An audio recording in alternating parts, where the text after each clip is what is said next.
کام شروع کیا اللہ برکت دی.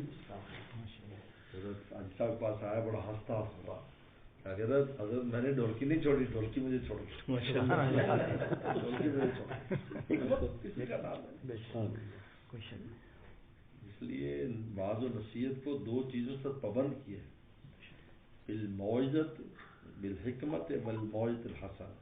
حکمت اور موعظت. حکمت کی موٹی سی مثال جسے میرے شیخ فرماتے تھے, کونین کی گولی گلقند میں رکھ کے کھلا دو, مزے مزے سے کھا جائے. آپ پیٹ میں سے جو کام کرنا ہے وہ گولی کرے گی, لیکن کم از کم گلے کو تکلیف نہیں ہوگی اس کی. یہ حکمت ہے.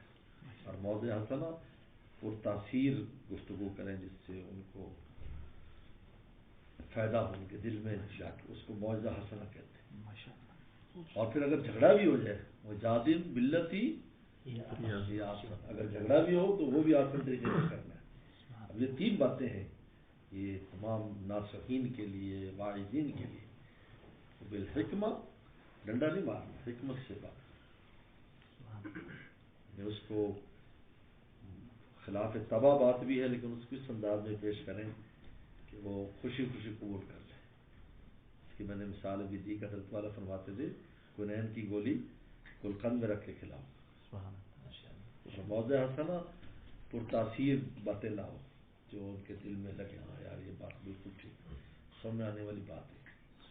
یہ ایک جگہ پر انہوں نے کہا جی فوت ہو گیا, وہ ایسے لوگ تھے بدعات میں مبتلا, تو انہوں نے, میں ویسے تعزیت کے لیے جانا چاہتا تھا, ان میں سے ایک ان کا ایک نوجوان مجھ سے متعلق ہوا تھا, وہاں گیا تو وہ سارا جو نظام ہے اور وہ حضرات بھی ان کے. اب میں نے جو بات شروع میں نے کی یہی کہا, میں نے کہ دیکھو بھائی پہلے دن ہو, دوسرے دن ہو, تیسرے دن ہو, 10ویں دن ہو, 40ویں دن ہو, تم وصال ثواب کرتے ہو, لیکن میں تم سے پوچھتا ہوں اگر تھانے میں کوئی پھنسا ہو تو تم کون سے دن کا انتظار کرو گے سماج کے لیے, یہ بات بتا دو مجھے. نہیں کرو گے. حدیث شریف میں آتا ہے مشکات میں کہ قبر میں مردہ ایسے ہوتا ہے جیسے پانی میں ڈوبنے والا شخص ہے, اس کو فوری مدد کی ضرورت ہوتی ہے. لہذا آپ عقل و فہم کا تقاضا بھی یہ ہے کہ فوری طور پر جو کرنا ہے کر کے اس کو بھیج دو بھائی. اس کا بھی انتظار نہ کرو 4 بندے جمع ہو یا نہ ہو, جمع ہو جائے بہت اچھا, نہ جمع ہو تب بھی کوئی پرواہ نہیں. اب تم انتظار تیسرے دن چوتھے دن وہ تو بیچارہ پتہ نہیں اس وقت کیا حال ہو جائے گا. تو اس پر وہ یعنی پورا گاؤں جو چیز چھوڑ گیا. بڑے کٹر لوگ تھے کہ یار بات سمجھ میں آئی ہے, سمجھ میں آ گئی ہماری. موعظہ حسنہ جادل ہو, اور اگر جھگڑا بھی ہو باللتی آسن, تو آسن طریقے پر جھگڑا کریں. اس کے اندر بھی غصہ ہونا, اس کے اوپر طعن و تشنیع کرنا, یہ نہیں کرنا. اس لیے کہ مقصد آپ کا کیا ہے, آپ کا مقصد اس کو ہدایت پر لانا ہے اگلے شخص کو, تو آپ وہ کام کر رہے ہیں جس سے وہ مزید ہدایت سے دور ہو جائے. تو مقصد اس لیے پہلے مقصد کا تعین کریں کہ آپ کر کیوں رہے ہیں, اس لیے کہ میں یہاں ہم بڑے ثابت ہو جائیں. اس لیے امام اعظم حنیفہ رحمۃ اللہ علیہ نے مناظرے کے فن میں سب کو گھسنے کی اجازت نہیں دی.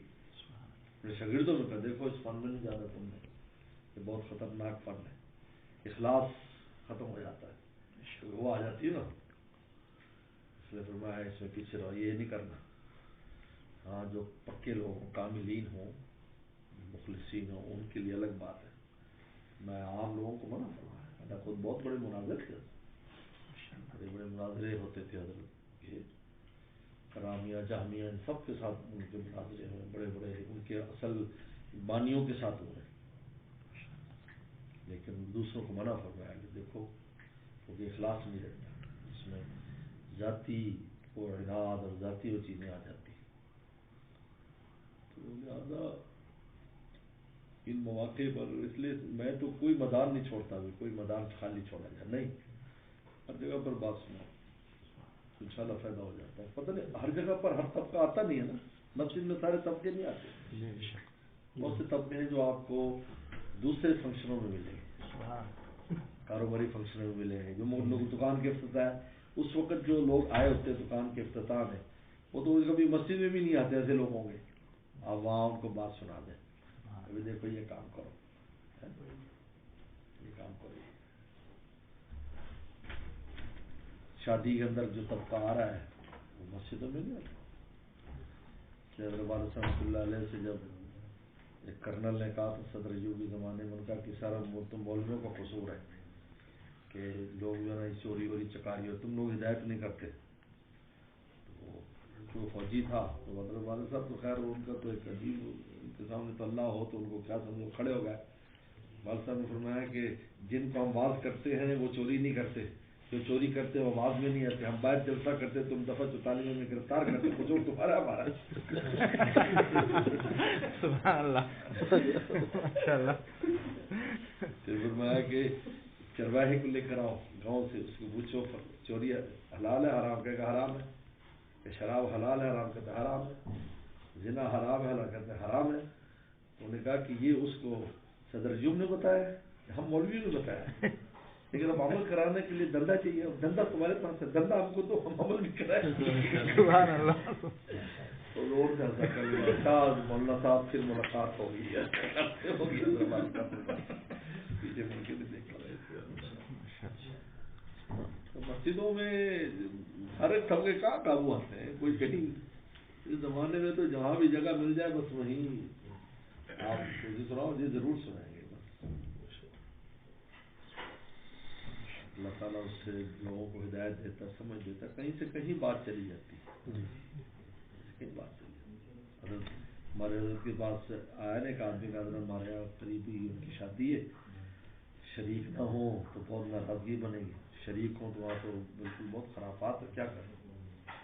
سب نے فرمایا کہ بھائی تم جو نا پہلے جا کر عطیہ دے آؤ تاکہ وہ نہ سمجھے کہ عطیہ سے بچنے کے لیے موٹا تکڑا دیا، دوسروں سے تکڑا دیا دیکھیے. اور انہوں نے کہا کہ ہم اس وجہ سے نہیں آ رہے ورنہ تو اپنی بچی ہے دیکھو عطیہ لائے. کہا کہ آئندہ کے لیے انہوں نے اس آئندہ فنکشن ہی صحیح کر لی. انہوں نے کہا دیکھو وہ آئے تو تھے اور وہ پیسے ویسے پہلے دے گئے. اس لیے فرماتے تھے شیطان سے نہ ڈرے، والد صاحب فرماتے شیطان کو ڈرائے.